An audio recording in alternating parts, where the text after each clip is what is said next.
Bismillahirrahmanirrahim. Assalamualaikum warahmatullahi wabarakatuh. Dua paper yang kita akan bahas. Paper yang pertama ini tentang menghitung bagaimana well-being dari individu yang ada di Indonesia menggunakan pendekatan maqasid syariah. Sebelum teman-teman mempelajari paper ini, saya minta teman-teman wajib untuk mempelajari video saya yang sudah saya unggah linknya, yang itu menjadi tugas persiapan presensi 7, tugas persiapan sesi 7 yang tentang Islamic Human Development Index. Itu wajib harus dipelajari terlebih dahulu. Jadi sudah ada bayangan kita itu sedang membicarakan tentang Human Development Index. Terus ini ada paper yang baru yang berkaitan dan kita bisa tambah wawasan tentang hal itu. Nah, ini cara baca paper. Nah, ini penting nih. Saat teman-teman untuk membaca paper ini, baca dulu abstraknya. Jadi kita memiliki gambaran umum ini tuh tujuannya apa dan temuannya apa. Dan kita harus punya tujuan, kita tuh mau fokus nyari tahu tentang apa sih gitu. Yang pertama kita pelajari dulu abstraknya. Setelah baca judulnya ini ngomongin apa sih volunteer well-being. Bagaimana well-being dari volunteer menggunakan pendekatan maqasid syariah, dan ini didapatkan dari evidence datanya dari mana, dari volunteer di organisasi charitable bahasa Indonesianya apa ya, itulah ya, charitable organization di Indonesia. Nah, kita bisa cek nih kalau penasaran nih, dari Indonesia datanya pakai data apa nih, kalian bisa langsung kalau data ini ada metodologinya. Nah, metodologinya ini menggunakan data dari World Value Survey. Ini adalah data yang bisa kalian akses secara free, download dan bisa dianalisis. Jadi wave 7, gelombang 7. Nah, data survei ini merupakan survei di dunia dengan negara-negara tertentu. Kemudian wave ini berarti gelombang ke-7. Nah, survei ini dilakukan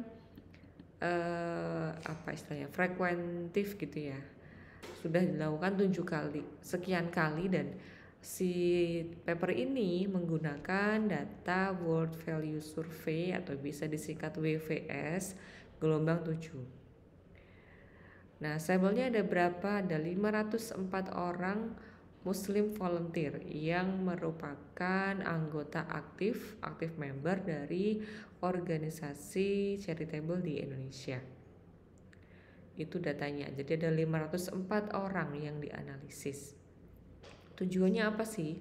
Tujuan paper ini ada di sini ya, di purpose. Tujuannya adalah untuk menganalisis pengaruh, influence dari dimensi maqasid syariah. Ada 5 dimensinya, sudah saya bahas di video yang IHDI. Nah, bagaimana sih efek dari dimensi maqasid syariah ini terhadap life satisfaction atau kepuasan hidup? Kepuasan hidup ini merupakan salah satu cara mengukur well-being. Well-being ini kalau diterjemahkan semacam kesejahteraan begitu ya. Tetapi well-being di sini adalah yang bersifat subjektif. Subjektif itu tidak ada alat ukur yang dalam artian begini.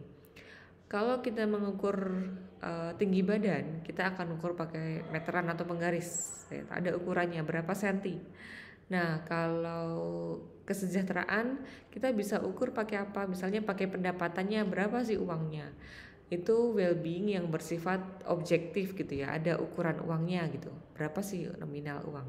Kalau life satisfaction ini adalah well-being yang bersifat subjektif. Jadi si responden itu akan menjawab sendiri berapakah life satisfaction saya. Jadi nggak ada alat ukurnya. Apakah life satisfaction Anda ukurannya 100 gitu, nggak ada. Tetapi si responden akan jawab sendiri. Apakah saya puas, tidak puas, sangat puas dengan kehidupan saya. Nah, itu subjective well-being, bersifat subjektif. Kemudian finding, ini temuannya, hasil analisisnya menemukan bahwa dari 5 dimensi makosid syariah, dimensi faith, life, dan wealth itu berpengaruh positif pada kepuasan hidup volunteer. Nah, tetapi ada 2 dimensi kan, ada 5 dimensi, 3 dimensinya berpengaruh positif. In contrast, jadi dimensi intelektual dan keturunan ini descendants ini tidak mempengaruhi kepuasan hidup dari volunteer. Nah, itu temuannya. Terus implikasi ini terus so what gitu dengan temuan ini, kemudian kenapa gitu. Ini implikasi, saya nggak ngebahas itu, Anda bisa baca sendiri kalau pengen tahu. Nah, dari sini saya minta teman-teman untuk menuliskan ya apa tujuannya dan bagaimanakah hubungan dari dimensi maqasid syariah pada kepuasan hidup. Nah, itu bisa Anda baca di penugasannya di Google Classroom apa yang saya minta dari ini paper yang kedua. Paper yang 2023 Kaji and Widianti 2023. Kemudian Anda bisa baca findingnya untuk menjawab soal yang B ya. Yang A kan tujuannya apa, yang B bagaimanakah hubungan setiap dimensi maqasid. Anda bisa baca lebih lanjut selain di abstrak. Kemudian Anda bisa baca ini kalau Anda pengen tahu apa sih yang ditanyakan ke responden gitu. Last satisfaction-nya ditanyakan dengan apa? Dengan suatu pertanyaan. Pertanyaan apakah tentang kepuasan hidupnya, apakah puas atau tidak puas. Kemudian faith ini ditanyakan dengan pertanyaan tentang apa sih pentingnya Tuhan, kepercayaan kepada Tuhan, seberapa sering Anda menghadiri keagamaan gitu ya, seberapa sering Anda beribadah gitu. Ini untuk mengukur faith, dimensi faith. Nanti dimensi life ada lagi nih. Nah, ini kalau ingin tahu apa sih yang ditanyakan pada world value survey itu, dan itu dikategorikan ke dimensi-dimensi maqasid syariah oleh penulis ini.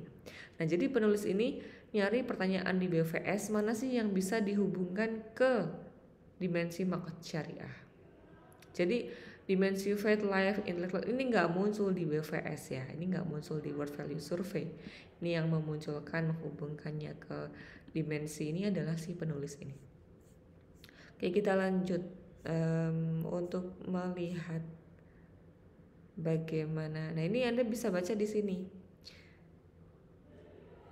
Nah, intellectual dimension ini tidak signifikan mempengaruhi si life satisfaction volunteer. Ini dikarenakan apa? Nah, ini Anda bisa baca. Anda bisa membaca lebih lanjut di sini untuk menjawab soal yang saya tugaskan. Kemudian di paper yang satu, ini saya minta Anda menuliskan rumus untuk menghitung Islamic Development Index. Nah, kenapa ini IHDI sudah saya bahas di video yang saya berikan sebelum sesi 7. Nah, kenapa ini ada rumus yang perlu Anda pelajari lagi di paper ini? Karena perhitungan IHDI itu bisa beda-beda, ada beberapa versi. Nah, kita coba lihat nanti di sini based on versi yang mana. Paper ini bahasa Indonesia jadi sangat mudah sih Anda pelajari ya. Ini ingin menganalisis bagaimana sih pengaruh nominal zakat dan juga indeks pembangunan manusia versi Islam terhadap kemiskinan di Jawa Tengah. Ini hipotesisnya apa? Hipotesisnya bahwa kalau zakat ini semakin besar, harusnya kemiskinannya semakin rendah. Berarti nanti hubungannya kebalik. Zakat makin tinggi, miskinnya harus makin rendah. Kemudian kalau Islamic Human Development Index yang makin oke, kemiskinannya juga harusnya makin rendah. Jadi nanti hipotesis kita adalah hubungannya kebalikan, gitu ya. Makin tinggi zakat, makin rendah kemiskinan. Makin tinggi IHDI, makin rendah kemiskinan. Di sini temuannya gimana? Kita bisa lihat di abstrak. The regression result, hasil dari analisis regresi menunjukkan bahwa zakat berpengaruh negatif. Sesuai dengan hipotesis. Berpengaruh negatif berarti Zakat tinggi, kemiskinan makin rendah. Kemudian HDI juga memiliki hubungan yang negatif. Nah, tapi ada perbedaan nih. Yang zakat berpengaruhnya signifikan, kalau yang IHDI tidak signifikan. Jadi hubungannya sama-sama negatif sesuai dengan hipotesis, tapi yang signifikan hanya yang zakat. Kemudian perhitungan IHDI-nya nih gimana sih caranya? Kita bisa cek di sini. Metode nih perhitungan IHDI seperti ini. Ada 5 dimensi ya. Dimensi maksudnya ada agama, ada nafas, keturunan, kemudian akal, intelektual, nasal, jiwa, kemudian mal atau wealth atau harta. Ini cara perhitungannya Anda tuliskan. Ini indikator-indikatornya ya. Misalnya dimensi ad-din, agama, dihitung dengan apa? Tingkat kriminalitas, dengan harapan bahwa kalau kriminalitasnya tinggi kan berarti dimensi agamanya rendah nih gitu. Ini adalah ini indeks din gitu ya. Kalau UNF ini indeks dari an-nafas, IA hanya ini akal gitu. Ini jadi simbol-simbol aja. Seperti itu.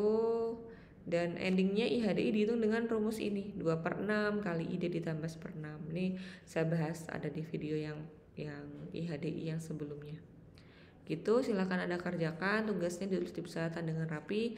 Dan ingat bahwa apapun yang Anda kerjakan, tugas ini niatkan lillahi ta'ala untuk meningkatkan kompetensi Anda untuk memupuk sumber daya manusia yang baik, yang senantiasa berpikir ya. Karena kita diperintahkan untuk membaca, berpikir, mencerdaskan diri gitu setiap apa yang kita lakukan. Oke, demikian alhamdulillah. Wassalamualaikum warahmatullahi wabarakatuh.